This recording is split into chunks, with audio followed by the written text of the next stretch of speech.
Hello, Stephen. Hello, David. Hello, Rabbi. How are you? Shavua Tov and Chodesh Tov coming up as well. Good night. Thank you. Everybody well? Yes, fine. I'm just going to put the TV softer. Yes, thank you. And you and Rochel? Baruch Hashem. Good, good.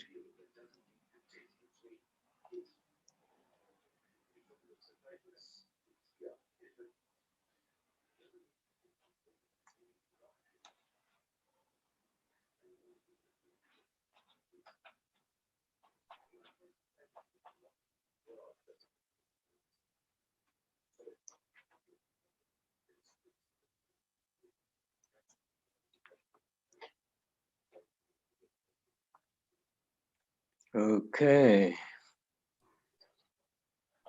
Are we the only ones here so far? Hello, John. Hello, Dennis. Hello, Rabbi. Hello, David. Hello, Stephen. Hello, John and Dennis. Hello, Dennis. Hi, how's it? How are you? Good, and you? Right. Hello, Rabbi. Hello, everybody. Hello, Stephen. Hello, Stephen. Okay. Bit short of a minyan, but let's get started.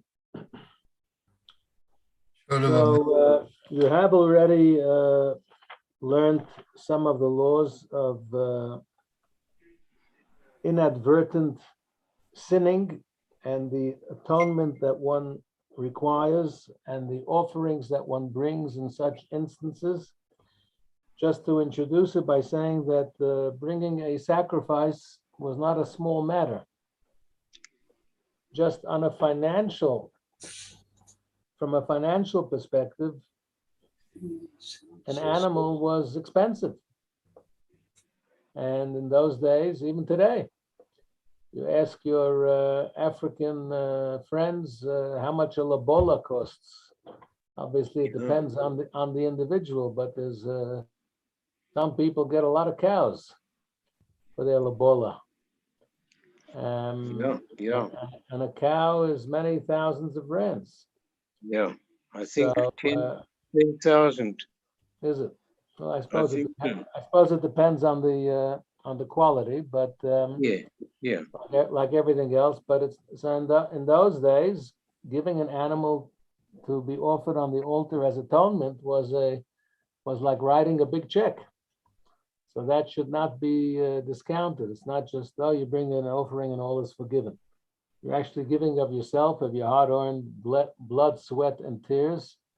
And then furthermore, it says that one should stand over the process of the service, of the sacrifice. And one should think that, you know what, really, I deserve what's happening to the animal for what I did. The animal is just a kapora, it's an atonement for me.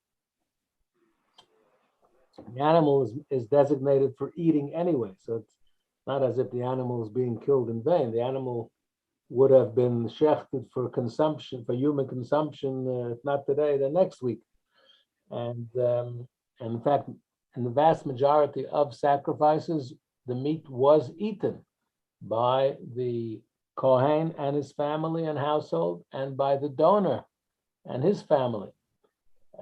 Only on the burnt offering and exceptional offerings was the complete animal burnt on the altar. And the vast majority, except for one or two sacrifices, the majority of the meat is in fact consumed by the Kohen and the donor and their families. So now, chapter 15, which will take us to the end of this section of shgagot, of inadvertent mistakes. And tomorrow begins a new section. So Kvar Bi'arnu, we have already explained that every transgression for which an ordinary person, meaning a commoner, must bring a ewe or a she-goat,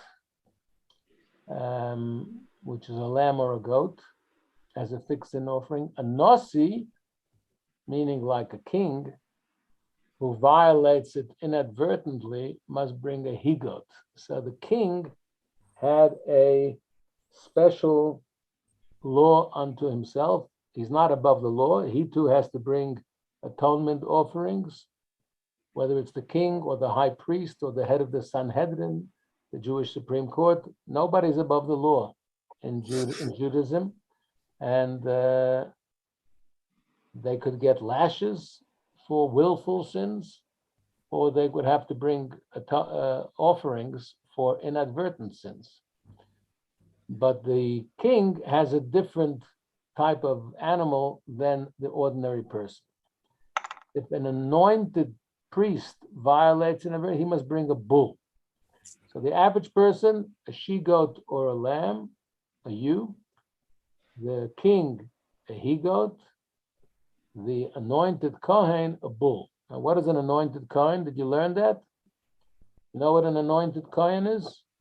Not just an ordinary Kohen. It's a Kohen who was anointed either to be a Kohen Gadol or a locum Kohen Gadol, possibly even the Kohen who went to the battlefield with the people, if I'm not mistaken. When does the statement that an anointed priest brings a bull because of his inadvertence apply? When he errs in issuing a ruling and acts according to his ruling alone. He makes a mistake and he acts on that mistake and he acts incorrectly. To be liable, he must be a sage of distinction. It can't just be that he got it because his father was a Kohen. As applied in Leviticus, if the anointed priest will sin, bringing guilt to the nation, that is, an equivalence is established between the anointed priest and the people as a whole, just as the community, that is the court, the Sanhedrin, are not obligated to bring a sacrifice unless the judges are sages fit to deliver rulings, and they deliver an erroneous ruling. The transgressors err because of this ruling, and they rule to nullify certain aspects of the prohibition and maintain others. So too, an anointed priest is not liable unless all these stipulations are met. So have you already learned if the Sanhedrin makes a mistake? Did you learn that yet? I think you would have. I think we did. I think you would have see, I do 3 chapters a day, so I do different my personal learning, I do different chapters than the 1 chapter a day. That's why I'm not sure, but I think you would have learned about the Sanhedrin. If not, we'll have it soon. So I've already said on a previous occasion that the fact that the Sanhedrin, the Jewish Supreme Court, the greatest sages of Israel, would have to bring offerings for atonement shows that anybody can make mistakes. You know? Yeah. People had complaints against the Beth Din and the Stan and Pete debacle. Whether it's justified or not, I'm not going into it. But even if they did make a mistake, mistakes happen, even to the best of us. And even in the Sanhedrin of old, the Jewish Supreme Court of old, who was on a far higher level than a modern day Beth Din, they too made mistakes, and they too would have to bring atonement offerings. So, 2, if the anointed priest ruled erroneously for himself and thought, for example, that it was permitted to throw an article from one domain to another on Shabbos, he knows you're not allowed to carry from one domain to another, from private domain, the house, to the public domain, to the street, or vice versa. But he thought that if you throw a ball, it's okay. That's a mistake. It's not true. It's not okay. But he made a mistake. And he threw it. He acted in this manner, relying on his erroneous judgment. When he becomes aware of his sin, he has to bring a bull as a sin offering. If, however, he did not rely on his own ruling, but instead acted inadvertently and threw an article, maybe he didn't think of it, or he forgot it was Shabbos or whatever. Or he relied on his ruling, but he was not a distinguished sage. He was just an ordinary oak. Or he nullified a prohibition in its entirety when ruling for himself, like there's no such thing as Shabbos, God forbid. Or he ruled erroneously to negate only a portion of the prohibition, that moving things from one domain to another or carrying is permissible. It's a mistake. But did not act while relying on his ruling, and instead performed the transgression inadvertently for another reason, like he forgot at Shabbos. Or he purposely delivered an erroneous ruling, but performed the transgression inadvertently. In all of the above, he's exempt from bringing a sacrifice entirely. So when does he bring the bull? When he is a sage, he makes a mistaken ruling, and he acts on his ruling. That's when he has to bring the bull. Well, the laws that apply to an anointed priest ruling for himself are identical to those applying to the congregation with regard to the ruling of the court. The court meaning the Sanhedrin, in all regards.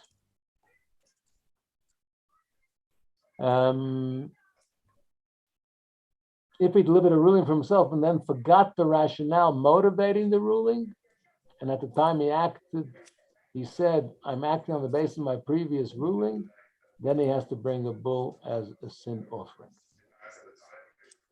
He doesn't know why, but he did make the ruling and he did act on that ruling.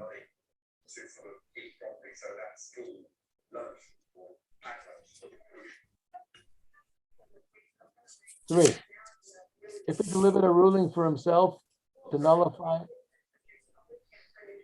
somebody have noise in their background? If you do, you could mute yourself. Where is this coming from? Thank you. 3, if he delivered a ruling for himself to nullify certain aspects of prohibition against the worship of false deities. Okay, now this is serious. This is avodah zarah, idolatry. So he made a mistaken ruling and he nullified certain commandments, a certain part of the sin of idolatry. He didn't nullify idolatry in its entirety. He nullified idolatry partially. Certain parts, he said, are permissible, even though they're not.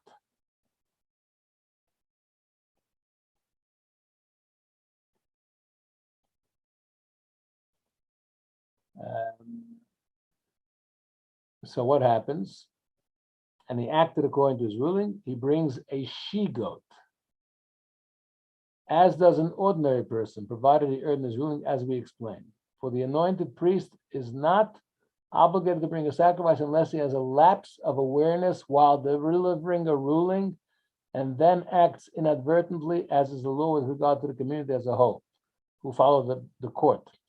If, however, he merely acted inadvertently without delivering a ruling, whether he violated the prohibition against the worship of false deities or other commandments, he does not bring a sacrifice at all. 4, when the anointed priest ruled together with the high court, and they both made a mistake in their ruling. Mistakes happen. The anointed priest is exempt, even though he acted according to the mistaken ruling that he issued. Why? Because he didn't do it himself. He did it together with the high court, the Sanhedrin. Rationale being that he did not rely only on his ruling alone, but his ruling together with that of the court. So it's not necessary for him to bring a sacrifice for atonement individually. Instead, if the court bring a sacrifice for the whole community, mistaken ruling, he receives atonement together with the community at large. And if the transgressors bring a sacrifice,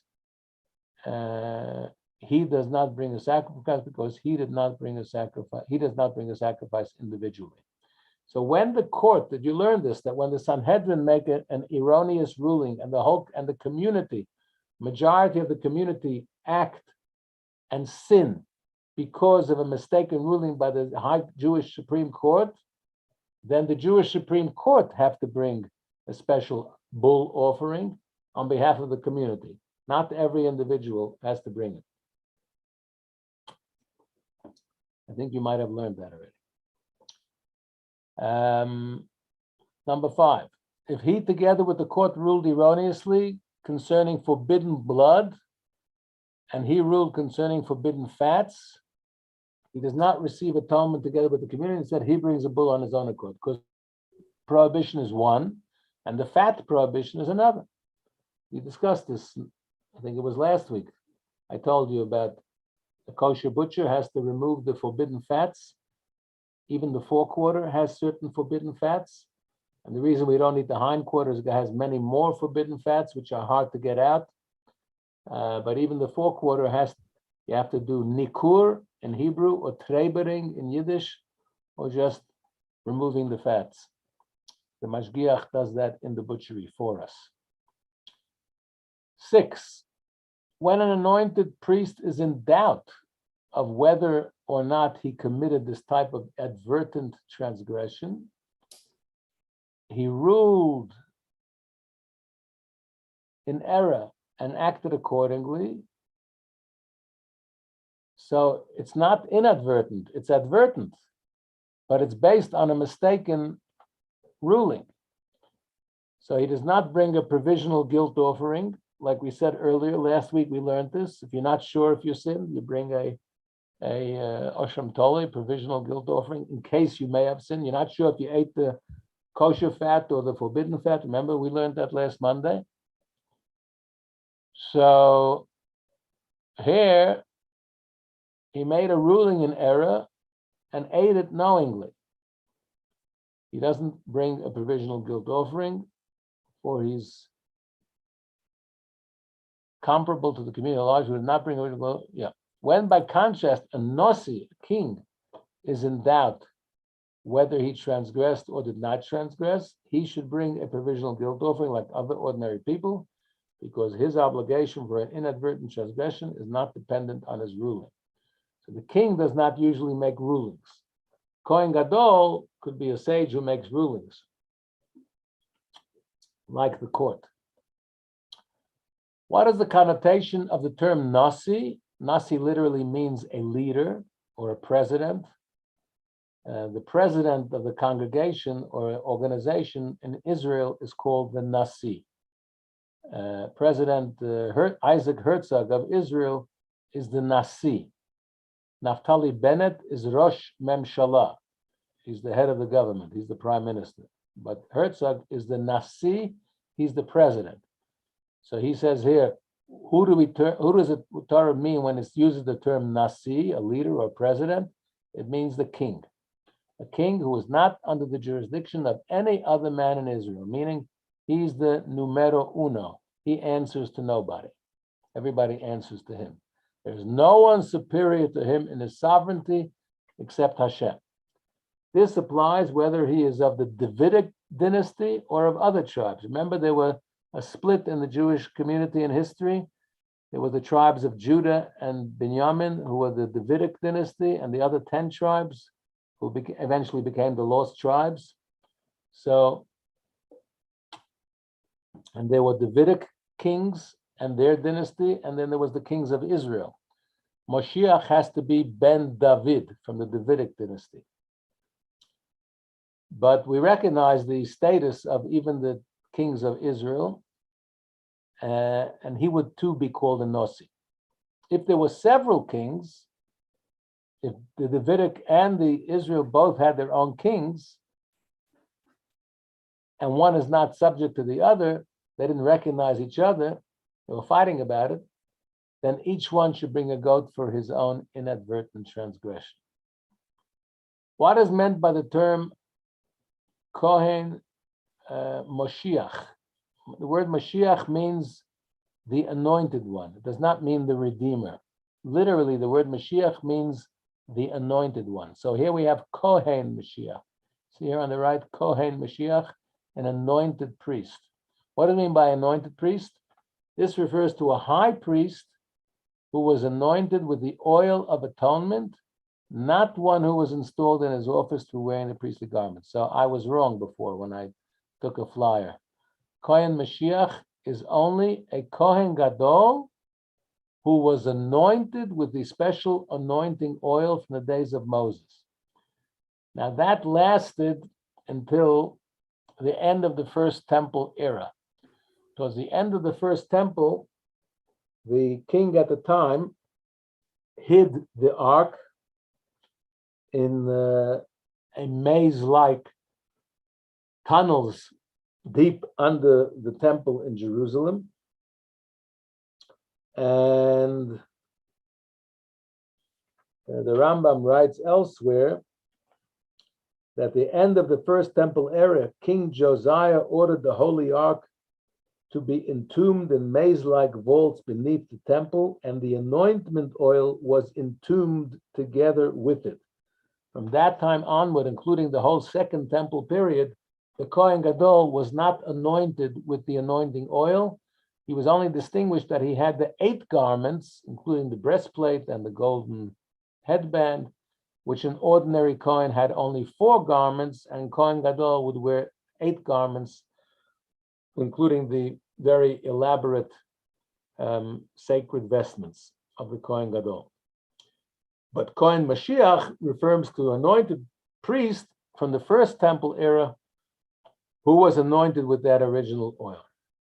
7, when a high priest who had been anointed with the oil was removed from his office because of a physical blemish or old age or the like, so he's now not a practicing Kohen Gadol, but he doesn't lose his stature, his status, even though he's not practicing. He's a Kohen Gadol emeritus. So he must bring a bull for his inadvertent transgression. For there's no difference between the priest who served and one who left office, except the bull offered on Yom Kippur, which would be offered by the current serving one, and the 10th of an ephah offering each day, which was also done by the serving Kohen Gadol, not by the retired Kohen Gadol. These are brought only by a Kohen Gadol who is serving in office at the time. But with regard to the bull brought for the inadvertent violation of the mitzvahs, whether you're in office or you're retired for whatever reason, you bring the same bull. 8. When the king, the Nasi, performs a sin together with the community based on a ruling of the Sanhedrin, the Jewish Supreme Court, he receives atonement together with the people. If the court were offering a sacrifice due to their error, the entire nation and the king are exempt from a sacrifice. As we've explained, the Sanhedrin bring a special bull offering, and that atones all the people who sinned because of their erroneous ruling, including even the king, if he was one of them. If those who transgressed due to the court's ruling were obligated to bring a sacrifice, and the king was one of them and transgressed, he should bring a goat. For the goat brought by the Nasi takes the place of a ewe or a she-goat that an ordinary person brings, as we said in the very beginning. Number 9, when a Nasi, the king, becomes afflicted by tsaras, the leprous curse, and is removed from his office until he's cured, or he's removed from his office for other reasons, he is considered as an ordinary person while he is not in office. So he would bring the same offerings for inadvertent transgressions as an ordinary oak. So a ewe or a she-goat rather than a he-goat. If he transgressed while in office and then before he brought the offering, he was removed from office, he still brings a goat. He quotes the verse in Leviticus. Because of his transgression, the sacrifice that he brings depends on his status at the time he transgresses. If he was still king then, he brings what the king brings, the goat. Number 10, to conclude this chapter and this section, when an anointed Kohen, that's the high priest of the first temple era, or a king, violate a transgression requiring a sacrifice before they are appointed to their office. So they have been pronounced as the king in waiting, or the high priest elect, like president-elect in America. They have the elections in November, and they have the inauguration in January. So from November to January, the sitting president is called a lame duck president because he's already almost ausgespielt. All he can do really is give pardons to his mates in prison. And the newly elected one, who will only take office in January, is called the president-elect. So let's say you have a king-elect or a Kohen Gadol-elect, but they haven't yet taken office. They must bring a sacrifice like any ordinary person. Even if they become aware of it after they become appointed. He's not a king or the Kohen Gadol, still he brings like a regular person, because when did he sin? When he was a regular person, before he became the king or the Kohen Gadol.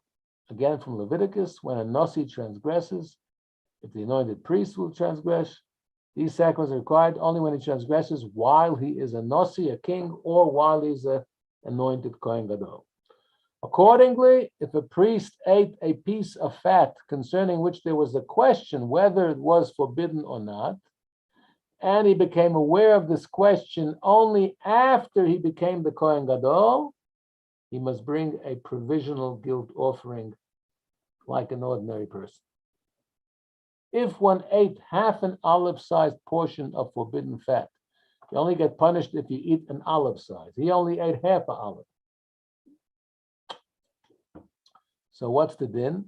If he ate it while he was an ordinary person, and then he ate the other half after he became the king, in one lapse of awareness, or he ate half an olive-sized portion while he was a Nasi and half after leaving his office, they are not combined, and he is exempt because he did not eat the full-size olive in his status.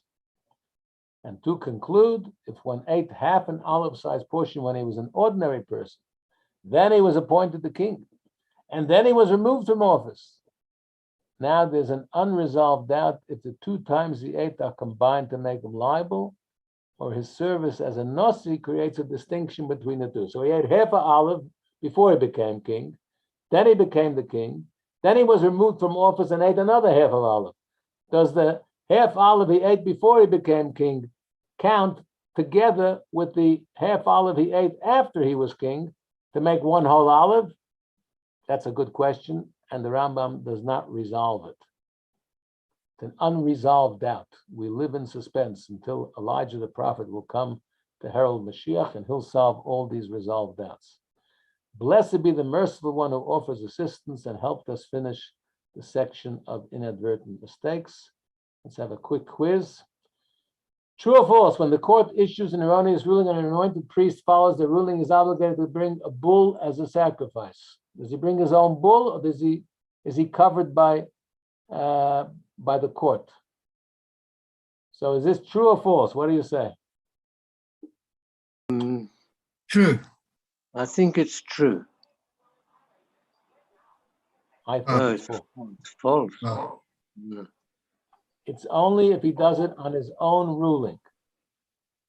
If he does it on the basis of the court's ruling, then he's like Yeah. an ordinary person. Yeah.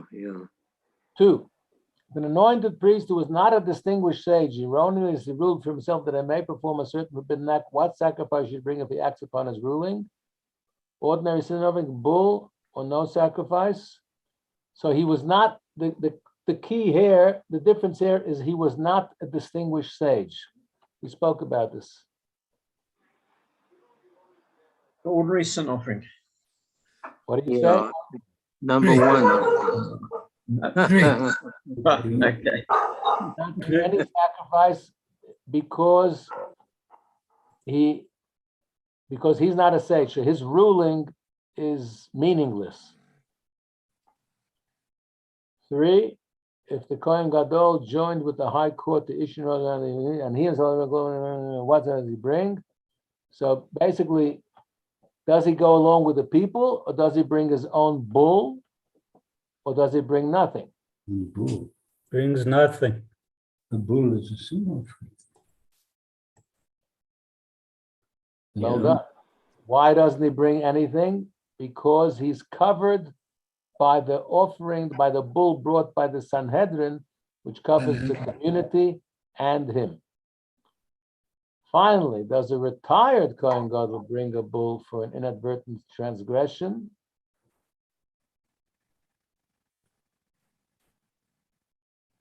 I'd Yeah. say yes. Yes. He's still liable. You're Yeah. right. You're right. Obligated. He said that. Okay, 3 out of 4 is not bad. Well done. Didn't quite get a Thanks, distinction. Rabbi. Didn't Thank quite you. get a distinction this week, but you got a B+. Not bad. Thanks, Rabbi. Rabbi, there was one thing that you referred to earlier, avodah zara or something like that. What was the second one? Avodah Zarah is idolatry. Is idolatry. Zara. Okay. Avodah means service, serving Yes. a god. Zara means strange.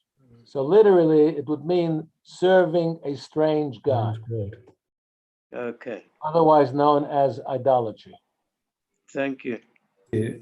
Thank Tigers you, will Rabbi. come next week. Thanks, Rabbi. Bye-bye, everyone. Thank you. Have a good week. Bye. Chodesh Tov. Chodesh Tov. I'm giving a short Pirkei Avot shir tonight at 8, if you're interested. Yes. On Sidnam Shul's. I've got a note of it.